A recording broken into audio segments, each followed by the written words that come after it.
Day one of the impeachment trial for Ken Paxton is over. And we are going to recap what happened today. We'll talk about what's ahead for tomorrow as well. And in your forecast, we set a record warm morning low this morning. Wait until you see the absurd heat we've got the next few days, but also some better signs of improvement on the horizon. And in other news today, a traffic stop in Buda leads to gunfire. What police are charging the suspect with. Well, thanks for joining us. A very historic day today, day one of the impeachment trial against suspended Attorney General Ken Paxton underway. If you've been watching us, then you know we've been on it since 8:30 this morning. Thanks so much for joining us. I'm Britt Moreno. And I'm Daniel Marin. Questions of if the trial would proceed were quickly shut down this morning when senators took bipartisan votes and denying Paxton's requests to dismiss the articles of impeachment. Our Capitol correspondent Monica Madden has more with the latest on what was largely procedural start to this historic trial. A historic day in the Texas Senate. So help me God. So help me God. Unable to vote, Senator Angela Paxton hugged her husband before embarking on the trial that could remove him from office. It started with the swearing in of key players. I do solemnly swear or affirm. Then senators voted to deny all of Paxton's requests to toss out the articles. There being 22 nays and 8 yeas, the motion is denied. 24 nays and 6 ayes.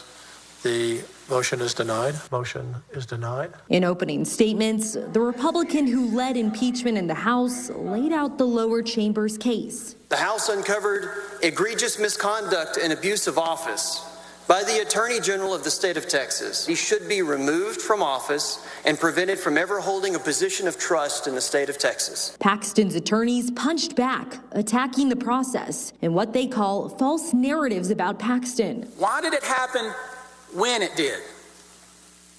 What was the rush? We've heard in the media about burner phones, secret email addresses, Uber rides, stolen pens, pilfered sport coats. Those are manufactured lies. Both asking the jury to do the right thing after senators prayed for fortitude as they take on a duty only few have before. We just pray that when all this is over, that all of us will walk away knowing in your eyes that we did the right thing. Monica Madden, KXAN News. Another key moment today was when Lieutenant Governor Dan Patrick, who is the one presiding over this trial, ruled that Ken Paxton cannot be compelled to testify. So you won't hear from him. Paxton came in this morning and was gone by this afternoon, missing opening statements and the first key witnesses. Now, please don't forget KXAN is live streaming the trial in its entirety, start to finish, on our website. You can find it on our homepage, KXAN.com. Well, other news now, the trial for 21-year-old DeAndre White, the suspect in the 2021 mass shooting on 6th Street, is also wrapping up. Today we heard from the now 19-year-old Jeremiah Tabb, who was indicted in late 2021 on a tampering with evidence charge, which is a third-degree felony. Now, a witness who is part of White's group told the court last week her friends ultimately blamed Tabb for instigating, the shooting. Tabb gave his recount of what happened that night. He testified today that White admitted to shooting and said that it was in self-defense. But then they started seeing news accounts about how many people were shot during the incident, and that DeAndre White started talking about changing his appearance. Now, Tabb has entered an agreement with the state concerning his charge of tampering with evidence. If he cooperates and truthfully testifies, his charges will be dropped. The court also heard from a forensic DNA expert today. The judge says prosecutors will conclude this evening and that the case will be with the jury by tomorrow afternoon. Until then, you can read the rest of our reporting from today in court under this story over at KXAN.com. We are learning more about a shooting involving Buda police and Hays County Sheriff's deputies that happened this morning. Around 4, a Buda police officer made a traffic stop on I-35 near the Main Street intersection. Investigators say the suspect, later identified as Lee Allen Ellsbury, got out of his car and pointed a gun at an officer. Well, that officer then fired. The suspect apparently took off, and this chase ended with law enforcement shooting and wounding Ellsbury. Officers immediately started life-saving measures. They called EMS. Ellsbury was taken to the hospital and is in critical condition. They say he has an extensive criminal history, and they are filing more charges against him. He's a 46-year-old male from Marble Falls. Ellsbury has an extensive criminal history with a current felony warrant for his arrest out of Austin for unauthorized use of motor vehicle. Buda Police will be filing the following charges: attempted capital murder, 2 charges of aggravated assault on a peace officer with a deadly weapon, failure to identify fugitive, and possession of a firearm by a felon. The Texas Rangers, Buda PD, and Hays County Sheriff's Office are investigating. The deputies involved have been reassigned to administrative duties pending the outcome of the investigation. That is standard procedure. Buda police officers have been placed on paid administrative leave. First warning weather with Chief Meteorologist David Yeomans. Well, if you stepped outside this morning and thought it felt a little July-like instead of meteorological autumn here in September, you were right. Low temperatures so far today have hit 79, a tie for a record warm morning low on today's calendar day from back in 2015. Live sunshine, just a few little puffy clouds here in Westlake on the Lorenz and Lorenz 360 cam. It's awfully hot out there again right now. 102 in Austin and Rockdale, 103 in San Marcos. But we warned you yesterday about the humidity, and boy, it feels a little hotter than the thermometer says. Heat index values up to 108 right now in Caldwell County. Can we get through the next few days? If we can, look at what is on the horizon. Next week looks wetter, it looks milder. We've got a lot of positive updates for once in your forecast. Next. All right, David, thank you very much. A Pennsylvania community remains on edge as the manhunt for a dangerous escaped inmate moves into its 6th day. Pennsylvania State Police say there have been additional sightings of convicted killer Danilo Cavalcante. One of the latest sightings captured on a private trail camera not far from the initial search perimeter. The new sighting is sparking school closures and that expanded perimeter. Police say he is extremely dangerous and they're urging residents to check their belongings to see if there's been any kind of disturbance to their home. Police are also asking people to be flexible as they search perimeters because things may change and some roads may close in that area. There's also a $10,000 reward for any information leading to his capture. Well, some big cities like New York City are starting school this week, but with the influx of migrants sent there, are schools prepared for more students? And lawmakers are back in D.C. to tackle a very busy September schedule, what they need to accomplish before a government shutdown. Plus a new plan to make sure Northeast Austin residents thrive in their communities. Many cities across the country are still struggling to provide housing for asylum seekers. And in New York, there are growing concerns about overcrowding in schools with an influx of new students expected this week. Schools in New York City start on Thursday. Under New York state law, all kids between ages 5 and 21 are guaranteed a public education regardless of their immigration status. Nearly 19,000 students in temporary housing, many of them migrants, have enrolled in city schools, but some parents are worried schools will be stretched too thin. The New York City Schools Chancellor says the funding formula has been changed to provide more money to schools based on the number of students in temporary housing. Well, tonight on NBC Nightly News, auto workers are edging closer to a strike. The United Auto Workers, they want a bigger salary, also fewer working hours. NBC News' Tom Costello checks in on the negotiations and how a strike could impact you. Good day. This could be a strike that sends car prices even higher, whether it's a new car, but also car parts. The United Auto Workers, 146,000 people threatening to go on strike as soon as next week if their demands are not met. They have big demands. They want a 46% pay hike. They want a 32-hour work week, but paid for 40, and they want the restoration of pension benefits. Now, the big three automakers say those are unrealistic demands, but the clock is ticking. They've got just over a week before their contract expires. On Nightly News, we'll go into this, what it means for potentially the next car you buy, the prices, and even if you want your car serviced, you could see a shortage of parts, and that means higher prices. Well, meantime, here in town, the longest ever stretch of consecutive 100-degree days at the airport continues. Today, high temperatures were 12 degrees hotter than normal at 105. That's their 39th day in a row of triple-digit heat. Dry weather continues for now, but coming up in your forecast, your first warning on a big change next week. Travis County has a new plan to put more resources and money into Northeast Austin. They just got the green light to do this last week. As our Jayla Washington reports, these are ongoing efforts to deal with systemic issues affecting mostly black and brown people who live there. Northeast Austin is where many of Austin's Black and Latino residents live. Es muy bueno.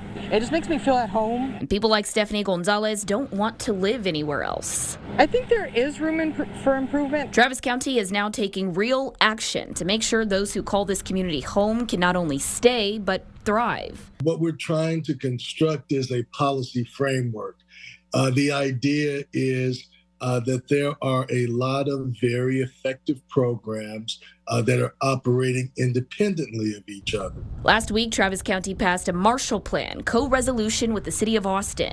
It'll pinpoint the best ways to invest and fund resources in Northeast Austin. Most of the Northeastern corridor has been affected by redlining, lack of access to credit, lack of access to government resources. And the only time it seems that they gain access is when they're gentrified. We want to make sure that we address their needs before gentrification. Think of it as a community master plan that has everything a community needs in one area. We had identified all of the places where we have made investment. Travis County has already done some work to provide more resources, partnering with the Central Texas Food Bank for food distributions, free health clinics, and more. But the Marshall Plan would make resources like these more permanent and consistent. Jayla Washington, KXAN News. And Travis County submitted a $250,000 budget request in the fiscal year 24 budget process to help with the creation of project plan and a financial model. The resolution that just passed also calls for community-led planning. Heads up, the tournament Point Boat Ramp at Pace Bend Park is closing tonight at 7:15. This is all because of low water levels out there at Lake Travis. So this means all boat ramps at Travis County parks on Lake Travis will be closed. And Chief Meteorologist David Yeomans is joining us now. Normally we dread your forecast. We love you, don't get me wrong, but we dread your forecast. But what's great about tonight is that there could be some relief for people. Next week, we've got a lot to look forward to. But in the meantime, there is zero water flowing into Lake Travis and Buchanan, something that's very rare. Even a couple weeks ago, we had a little bit coming in from the Llano River. Because of that, though, Travis and Buchanan are still falling quickly and at their lowest levels in 8 years. Here we are with another hot, dry afternoon. Temperatures are not supposed to be in the triple digits every day now that we've turned the month into September. Partly cloudy in Austin, 102. Today was our 74th 100-degree day of the year, still in second place behind 90 from 2011. But here's the all-time record. We've never had this many extreme heat days, 105 or hotter, 40 of them. Today was not one of them. We ended up at 104 so far in Austin. But notice what's weird. More than half of our 100-degree days have been extraordinarily hot days, above 104.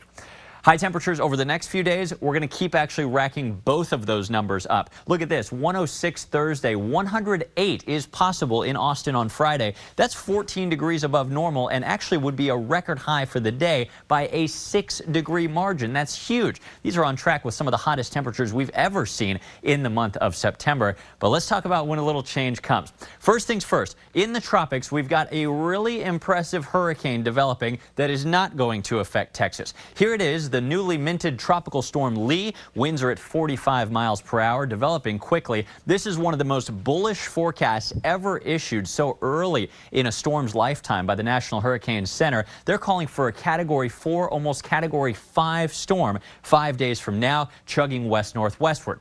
Beyond this forecast period, we're quite confident it will not impact Texas, curving northward, maybe somewhere up near Boston or Newfoundland. Our friends and family will need to watch this on the East Coast. But let me talk about the other area of the tropics. On Sunday, 5 days away, we'll also be watching a different hurricane, this one in the eastern Pacific, well southwest of Texas. The heat dome, by that point this coming weekend, will be to our southwest. Both of these things are important because a little piece of moisture and energy from that Pacific hurricane rides up around the top of the ridge and juices up a cold front, which, new today, looks like it makes it here into central Texas next week. This is 6 or 7 days out, finally bringing some milder and wetter weather to the state. This could not only bring temperatures well below 100, maybe some highs in the 80s in some places, depending on how this plays out. But over the next 7 to 9 days, we could see a widespread 3/4 of an inch to 1 inch of rain. Some computer models, I will tell you, this is an unlikely scenario at this time, but they're pointing to even heavier, wonderful rainfall totals. As I mentioned, do not bet on this happening as of right now. But the fact that this good model is suggesting it may, this is a good sign that we'll have to keep an eye on that setup next week. In the meantime, let's just get through this stretch of awful heat over the next few days. Tonight, another record warm morning low, 79, beating the record from back in 1897 of 78. Tomorrow, record highs, sunshine, 105, beating the record of 103 set just a few years ago. The records only get more and more awful. 106 Thursday, 108 on Friday. We may still see records falling this weekend, even as a slight chance of rain begins. But look at this, guys. We can now see the cool front and a better chance of rain. How about next Tuesday? High temperatures down to 95 with a 40% chance of thunderstorms. All right, David, thank you very much. Well, on Capitol Hill, Congress got back to work today, facing a possible government shutdown and impeachment inquiry into President Biden. Two issues that could impact the 2024 presidential campaign. Now, September brings the unofficial fall campaign kickoff, and candidates are out in full force making their case to voters. As Alice Barr reports, this comes as a new poll shows that two party frontrunners are neck and neck in a head-to-head matchup. With August recess over, senators are returning to a packed September schedule. Lawmakers are deadlocked over disaster relief funding and providing more aid to Ukraine, all leading up to the September 30th deadline to prevent a government shutdown. Right-wing Republican House members bent on steep spending cuts are rebelling against a short-term extension to buy more time for negotiations. Leaders in both parties promising to act. Democrats and Republicans all must get on the same page about keeping the government open.